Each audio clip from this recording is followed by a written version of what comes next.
दोस्तों, आज की कहानी है बेटी में दामाद जी को पसंद नहीं। चलो दोस्तों, कहानी को शुरू करते हैं। कहानी शुरू करने से पहले अगर आपने हमारे चैनल को सब्सक्राइब नहीं किया है तो कर लीजिए ताकि आपके पास पहुंचे हमारा हर नया वीडियो। निशा काम निपटा कर बैठी ही थी कि फोन की घंटी बजने लगी। मरठ से विमला सासी का फोन था। बेटिया, अपने बाबूजी को आकर ले जाओ, यहाँ से बीमार रहने लगे हैं, बहुत कमजोर हो गए हैं। हम भी कोई जवान तो नहीं रहे हैं, अब उनका करना बहुत मुश्किल हो जाता है। वैसे भी आखिरी समय अपने बच्चों के साथ बिताना चाहिए। निशा बोले, ठीक है सासी जी, इस रविवार को आती हूँ।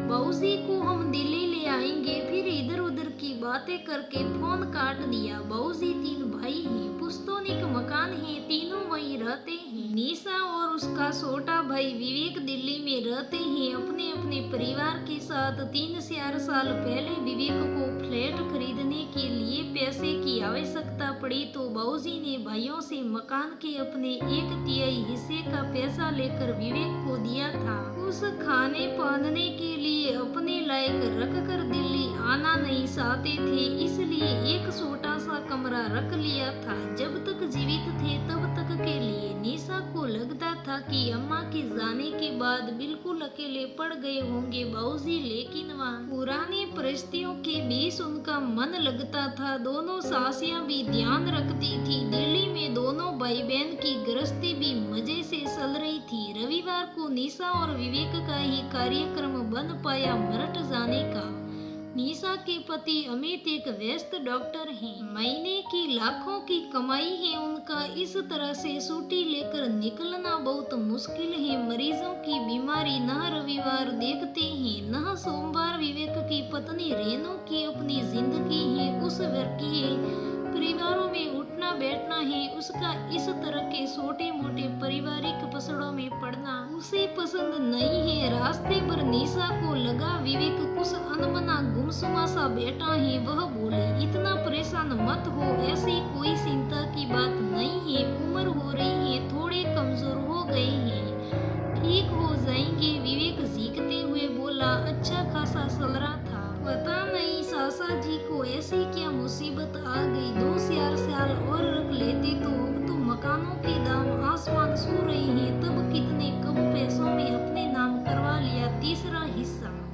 निशा शांत करने की मंशा से बोली, ठीक है ना, उस समय जितने भाव थे बाजार में उस हिसाब से दे दिए हैं ना। और बाबूजी आखिरी समय अपने बच्चों के बीच बिताएंगे तो उन्हें अच्छा लगेगा। विवेक उत्तेजित हो गया, बोला, दीदी तेरे लिए ये सब करना बहुत आसान है।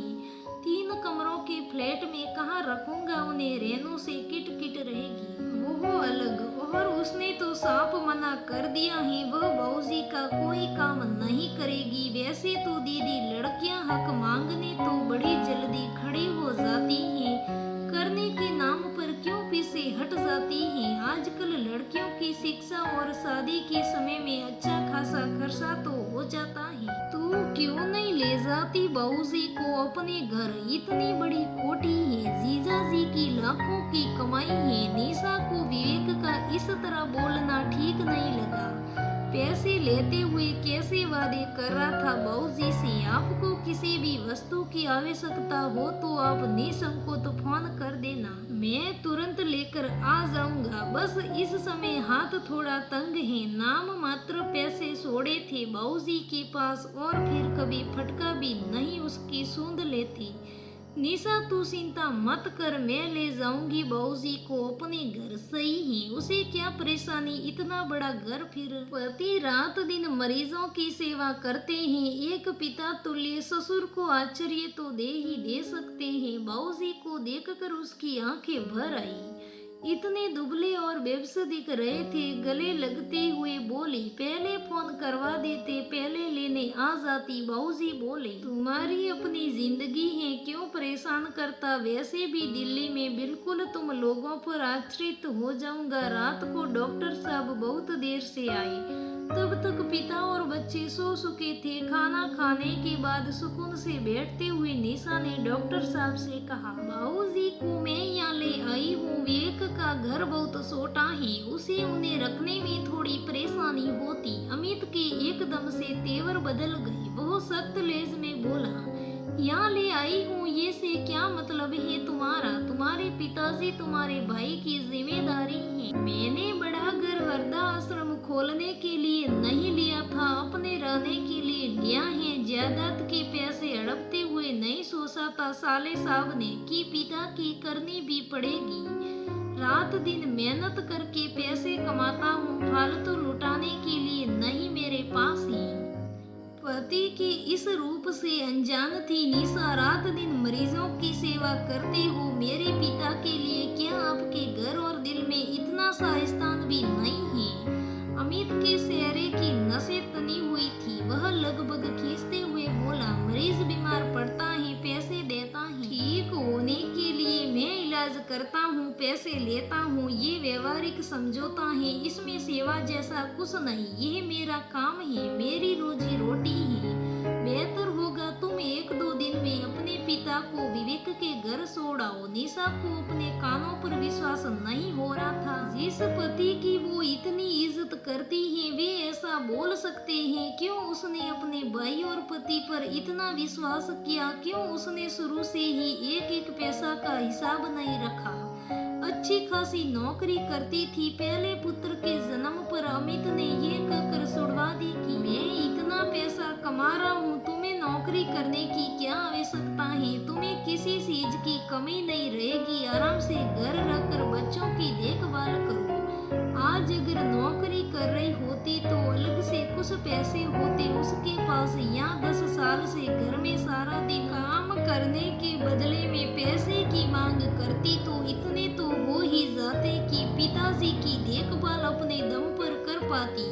कहने को तो हर महीने बैंक में उसके नाम के खाते में पैसे जमा होते हैं, लेकिन उन्हें खर्च करने की बिना पूछे उसे इजाजत नहीं थी। भाई से भी मन कर रहा था कह दे, शादी में जो खर्च हुआ था वह निकाल कर जो बचता है उसका आधा आधा कर दे, कम से कम पिता इज्जत से तो जी पाएंगे। पति और भाई दोनों को पंक्ति में खड़ा करके बहुत से सवाल करने का मन कर रहा था। जानती थी जवाब कुछ ना कुछ तो अवश्य होंगे, लेकिन इन सवाल जवाब में रिश्तों की परते दर परते उखड़ जाएगी और जो नग्नता सामने आएगी उसके बाद रिश्ते ढूंढने मुश्किल हो जाएंगे। सामने तस्वीर में से जागती 2 जोड़ी आंखें जहाँ पर ताला डाल रही थी। अगले दिन जब अमित के हॉस्पिटल जाने के बाद जब नाश्ता लेकर निशा बाबूजी के पास पहुंची तो सामने वो बंदे बैठे थे। उदासी भरे स्वर में बोले, मेरे कारण अपनी गृहस्थी मत खराब कर। पता नहीं कितने दिन है मेरे पास, कितने नहीं। मैंने इस वृद्धाश्रम में बात कर ली है, जितने पैसे मेरे पास है उसमें मुझे वो लोग रखने को तैयार हैं। ये ले पता तो मुझे वहाँ छोड़ा और निश्चित होकर अपनी गृहस्थी संभाल। निशा समझ गई बाबूजी की देह कमजोर हो गई है, दिमाग नहीं। दामाद काम पर जाने से पहले मिलने भी नहीं आया, साफ बात है। ससुर का आना उसे अच्छा नहीं लगा। क्या सफाई देती चुपचाप टैक्सी बुलाकर उनके दिए पते पर उन्हें छोड़ने चली गई। नजरें नहीं मिला पा रही थी, ना कुछ बोल पा रही थी। बाबूजी ने ही उसका हाथ दबाते हुए कहा, परेशान मत हो बेटा, परिस्थितियों पर कब हमारा बस चलता है। मैं यहाँ अपने हम उम्र लोगों के बीच खुश रहूंगा। 3 दिन हो गए थे बाबूजी को वृद्धा आश्रम छोड़कर आए हुए। निशा का ना किसी से बोलने का मन कर रहा था, ना कुछ खाने का फोन करके पूछने की भी हिम्मत नहीं हो रही थी कि वह कैसे है। इतनी ग्लिन हो रही थी कि किस मुंह से पूछे। वृद्धा आश्रम से ही फोन आ गया कि बाबूजी अब इस दुनिया में नहीं रहे। 10 बजे थे, बच्चे पिकनिक पर गए थे। 8-9 बजे तक आ जाएंगे। अमित तो आते ही 10 बजे तक। किसी की भी दिनचर्या पर कोई असर नहीं पड़ेगा। किसी को सूचना भी क्या देना। विवेक ऑफिस चला गया होगा, बेकार में छुट्टी लेनी पड़ेगी। रास्ते भर अविरल आंसुधारा बहती रही। कहना मुश्किल था पिता के जाने के गम में यहाँ अपनी बेबसी पर आखिरी समय पर पिता के लिए कुछ नहीं कर पाई। 3 दिन, केवल 3 दिन अमित ने उसके पिता को मान और आसरा दे दिया होता तो वो हृदय से अमित को पति परमेश्वर मान लेती। वृद्धा संचालक महोदय के साथ मिलकर उसने औपचारिकता पूर्ण की। वह बोल रही थी, इनके बहू बेटा और दामाद भी है, रिकॉर्ड के हिसाब से उनको भी सूचना दे देते तो अच्छा रहता। वह कुछ संभल चुकी थी, बोली, नहीं, इनका कोई नहीं है, ना बहू है, ना बेटा और ना दामाद, बस एक बेटी है, वह भी नाम के लिए। संचालक महोदय अपनी ही धुन में बोल रहे थे। परिवार वालों को सांत्वना और बाबूजी की आत्मा को शांति मिले। निशा सोच रही थी, बाबूजी की आत्मा को शांति मिल ही गई होगी। जाने से पहले सबसे मोह भंग हो गया था। समझ गए होंगे कोई किसी का नहीं होता, फिर क्या आत्मा अशांत होगी। हाँ, परमात्मा इसको इतनी शक्ति दे कि किसी तरह बहन और पत्नी का रिश्ता निभा सके। दोस्तों, कहानी से सीख मिलती है कि एक बुजुर्ग के साथ ऐसा नहीं करना चाहिए। वो बेचारा हमको कितनी मेहनत और लगन से बड़ा करता है, हमें पाल पोस कर इतने काबिल बनाता है, कितनी तकलीफें देखता है। जब वो किसी काम का नहीं रहता तो बहू बेटे सब ठोकर मार कर निकाल देते हैं। दोस्तों, हमारे बुजुर्गों के साथ ऐसा नहीं करना चाहिए। अगर हम ऐसा करेंगे तो हम कभी सुख नहीं देखेंगे। दोस्तों, एक बेटी की दर्द भरी कहानी कैसी लगी? वो पिता का दर्द समझ रही थी। पिता की होकर भी वो पिता के लिए कुछ नहीं कर पाई, क्योंकि वो उसके लिए कुछ नहीं कर पाई, उसके हाथ में ही कुछ नहीं था। दोस्तों, ये दर्द भरी कहानी कैसी लगी कमेंट करके जरूर बताइएगा।